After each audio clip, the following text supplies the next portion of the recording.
اور کہا یہ جا رہا ہے کہ اس معاملے پہ خاص طور پہ نیوکلیئر کے معاملے پہ اگر ذمہ داری کا مظاہرہ کیا جائے تو بہتر ہے، کیونکہ اس سے نہ صرف امریکہ ناراض ہوگا، ایران بھی ناراض ہوگا، جبکہ چین بھی خلیج کے اندر ایٹمی مواد کی پرولیفریشن کے اوپر ایک سخت موقف رکھتا ہے اور وہ سمجھتا ہے کہ وہاں پہ معاملات خراب ہونے سے نہ صرف اس کی تیل کی سپلائی متاثر ہوگی بلکہ چیزیں مزید خراب ہو جائیں گی۔ اب ہم یہ دیکھ رہے ہیں کہ پاکستان نے نو فرسٹ یوز کا کوئی بھی ایسا معاہدہ سائن نہیں کیا ہوا، اور یہ عام طور پہ کہا جاتا ہے کہ اگر پاکستان کے وجود کو کسی بھی قسم کا خطرہ ہوا تو پاکستان اس کو یوز کر سکتا ہے، اور اس مقصد کے لیے پاکستان کے پاس 170 جوہری ہتھیار موجود ہیں، جن میں شاہین 2، شاہین 1 اور اس کے ساتھ ہی نصر میزائل شامل ہیں، اور پاکستان اس کو آبدوز جہازوں اور زمین سے چلانے کی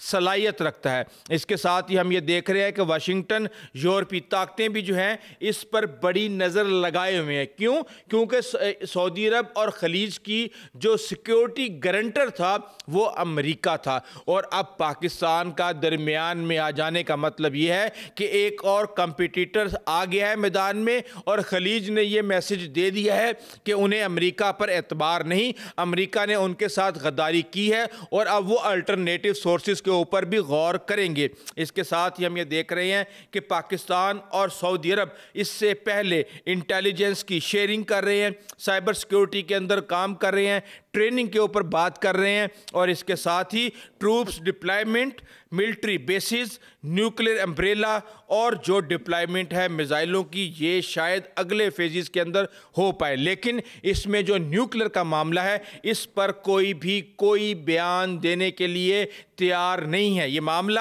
ہمیشہ خفیہ ہی رہے گا اور اس کے حوالے سے کوئی بھی اپنی زبان نہیں کھولے گا۔ لیکن جو اصل مقصد ہے وہ مقصد یہ ہے کہ خوف پیدا کیے رکھے جائے۔ کیوں؟ کیونکہ گریٹر اسرائیل کا جو نقشہ اسرائیل نے پیش کیا ہے اس میں مدینہ تک اس نے جگہ کو مارک کیا ہوا ہے، جو کہ ہر مسلمان کے لیے قابل تشویش ہے۔ اس کے ساتھ ہی ہم یہ دیکھ رہے ہیں کہ پاکستان نہ صرف تکنیکی مہارت اس کو فراہم کرے گا، ریاض کے ساتھ جو خفیہ طریقے سے اس کی مدد کرے گا، اور براہ راست ایٹمی ہتھیاروں کی تعیناتی جو ہے وہ اس وقت ڈسکشن کے اندر موجود نہیں ہے، اور اگر ہے بھی تو یہ کسی کو پتہ چلنے والا نہیں۔ کئی لوگ مجھے یہ کہہ رہے تھے کہ شاید سعودی عرب نے پیسفل نیوکلیئر یوز کے حوالے سے معاہدہ بھی کیا ہوا ہے اور وہ کچھ اس حوالے سے کام بھی کر رہا ہے، تو شاید وہیں پہ ہی پاکستان سعودی عرب کے اندر ہی انہیں نیوکلیئر بلڈ کرنے کے لیے ہیلپ فراہم کرے۔ اب جہاں تک پاکستان کی دفاعی طاقت کی بات ہے تو ہر ایک کو پتہ ہے کہ ہمارے پاس نہ صرف ٹینک ہیں، 5 لاکھ سے زائد ہماری فوج ہے J-10C PL-15 میزائلوں کے ساتھ، جس نے بھارت کا غرور جو ہے خاک میں ملایا۔ اس کے ساتھ JF-17 تھنڈر جس نے S-400 کو اڑایا، جس کو کوئی نہیں اڑا سکتا تھا، اور اس کے ساتھ ہی F-16 جو کہ امریکہ سے لیے گئے ہیں۔ جبکہ ہم اس کے ساتھ ہی اگر نظر ماریں کہ سعودی عرب کی کیا طاقت ہے، ایک بات کو ہمیں یاد رکھنے کی ضرورت ہے کہ $2.7 ٹریلین کا دفاعی بجٹ ہے پوری دنیا کا، جس میں سے $1 ٹریلین سیدھا امریکہ کا، پھر اس کے بعد سب سے زیادہ شیئر چین کا اور رشیا کا آتا ہے۔ لیکن کیا آپ کو پتہ ہے کہ جہاں بھارت $83 بلین سالانہ اپنے دفاع پر خرچ کر رہا ہے، وہاں پر سعودی عرب بھی $80 بلین دفاع پر خرچ کر رہا ہے، اور پاکستان صرف $7 بلین خرچ کر کے اس ملک کی ٹھکائی کر رہا ہے جو کہ اس سے 10 گنا زیادہ دفاع پر خرچ کر رہا ہے۔ اب اگر ہم سعودی عرب کی دفاعی طاقت پر بات کریں تو ان کے پاس F-15SA فائٹر جیٹ موجود ہیں، یورو فائٹر ان کے پاس موجود ہیں، ان کے پاس ایئر بس A330 کے ٹینکرز موجود ہیں، اور اس کے ساتھ ہی ان کے پاس AMRAAM 120C میزائل جو کہ دور تک جو ہے ایگزیکٹ نشانہ بنا سکتے ہیں، پاکستان کے پاس بھی یہ موجود ہیں۔ لیکن پاکستان اب یہ کوشش کر رہا ہے کہ وہ 120D لے، جو کہ مزید لیٹسٹ ہتھیار ہے۔ اس کے ساتھ ہی ہم یہ دیکھتے ہیں کہ ان کے پاس ابراہیم ٹینک سے لے کے بختر بند گاڑی گاڑیاں اور دیگر چیزیں موجود ہیں، ان کے پاس فرگیٹس، کورویٹس اور بحری جو سامان ہے ان کا، اس کے پر بھی بہت زیادہ ترقی کی جا رہی ہے۔ اور اب پاکستان کے ساتھ مل کے مقامی طور پہ اپنی دفاعی صنعت کو تیز کرنے کی کوشش کی جا رہی ہے کہ تاکہ زیادہ سے زیادہ مغرب کے اوپر دفاعی لحاظ سے ان کا انحصار ختم ہو۔ لیکن آپ کو پتہ ہے کہ سعودی عرب کے پاس تھرڈ جو ایئر ڈیفنس سسٹم ہے امریکہ کا لیٹسٹ ترین، وہ بھی موجود ہے۔ ان کے پاس پیٹریوٹ میزائل بھی موجود ہیں، ان کے پاس اور دیگر بھی اس طرح کے ایئر ڈیفنس سسٹمز موجود ہیں جو کہ خاص طور پہ یمن اور ایران کو مد نظر رکھتے ہوئے وہاں پہ بنائے گئے تھے، کیونکہ ہم نے دیکھا تھا کہ سعودی عرب کی کئی آئل ریفائنریوں کے اوپر میزائل داغے گئے تھے۔ اس کے ساتھ ہی ہم یہ دیکھ رہے ہیں کہ سعودی عرب اور پاکستان کے اتحاد کو محض علامتی اتحاد کہنے والوں کو بہت بڑی مایوسی ہونے والی ہے۔ بات یہاں تک پہنچ چکی ہے کہ بھارت کے اندر یہ پروپیگنڈا کیا جا رہا ہے کہ جناب آج ہی اسرائیل سعودی عرب پر حملہ کر دے اور بھارت پاکستان پر حملہ کر دے، یا ان دونوں میں سے کوئی ایک بھی حملہ کر دے تو اس معاہدے کی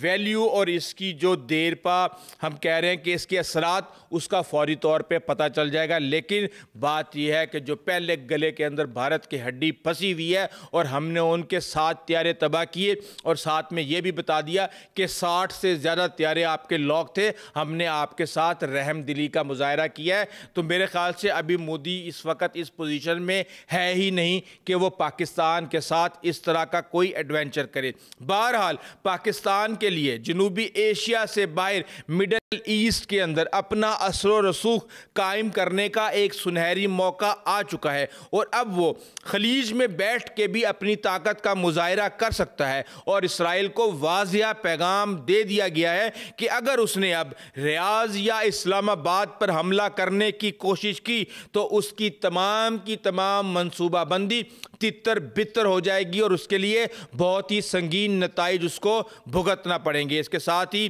ہم یہ دیکھ رہے ہیں کہ اسلامی دنیا کا جو سب سے بڑا سیکیورٹی کا ضامن امریکہ تھا، اب اس کے مد مقابل پاکستان بھی آ کے کھڑا ہو گیا۔ دیکھیں کمپیریزن اگر کیا جائے ڈیفنس کے حوالے سے، پروڈکشن کے حوالے سے، اکانومی کے حوالے سے، تو پاکستان اور امریکہ کے اندر ایک واضح فرق ہے۔ لیکن مشرق وسطیٰ میں اسرائیل سے تحفظ کرنے کے لیے پاکستان کی فوجی طاقت کسی سے بھی کم نہیں ہے۔ یہاں پہ ہم یہ دیکھ رہے ہیں کہ جو بحری معاملات ہیں خلیج اور بحیرہ احمر کے اندر، سعودی عرب ایک بہت بڑی طاقت وہاں پہ اپنی مرتب کرنے جا رہا ہے، جس کے اندر سعودی عرب کو پاکستان سپورٹ کرے گا۔ اور اس کے ساتھ ہی کہا یہ جا رہا ہے کہ جہاں تک ایٹمی ہتھیاروں کی بات ہے، یہ صرف اور صرف ایک خوف ہوتا ہے۔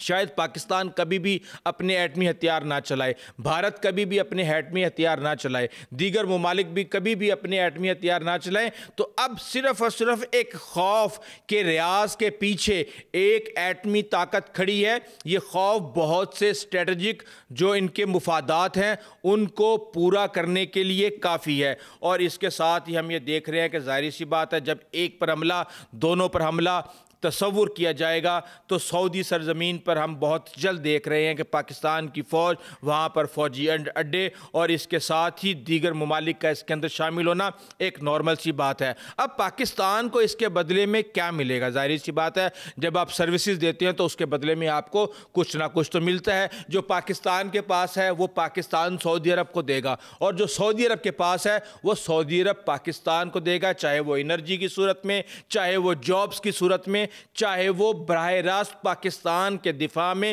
انویسٹمنٹ کی صورت میں کرے۔ کیونکہ ایک خبر تو ہم پہلے ہی سن چکے ہیں کہ ترکی، سعودی عرب، پاکستان اور ملیشیا مل کے 5th جنریشن فائٹر جیٹ کی فیکٹری پاکستان کے اندر لگانے جا رہے ہیں۔ ہاں، بھارت کو کیا ملے گا؟ بھارت کو صرف اور صرف مایوسی ملے گی، اور وہ جو انہوں نے لوریاں سنا کے پاکستان کے خلاف، جس طرح افیم نہیں چٹاتے آپ کسی بھی قوم کو، پاکستان کی دشمنی کی اس طرح کی لوریاں روزانہ سنا کے اپنے لوگوں کو مطمئن کرنے کی کوشش کی جا رہی ہے۔ لیکن حقیقت یہ ہے کہ پاکستان پکڑا ہی نہیں جا رہا. ہر روز چھکے پہ چھکا لگ رہا ہے, چاہے معاملہ اسرائیل اور ایران کی جنگ کا ہو, چاہے معاملہ جنگ پاکستان اور بھارت کی جنگ کا ہو, چاہے معاملہ چین کے ساتھ تعلقات کا ہو, چاہے معاملہ ٹرمپ کے ساتھ تعلقات کا ہو, چاہے معاملہ پورے خطے کے اندر پاکستان کے اثر و رسوخ کا ہو, اور معاملہ کوئی بھی ہو. اس وقت الحمدللہ پاکستان فرنٹ فٹ پہ کھیل رہا ہے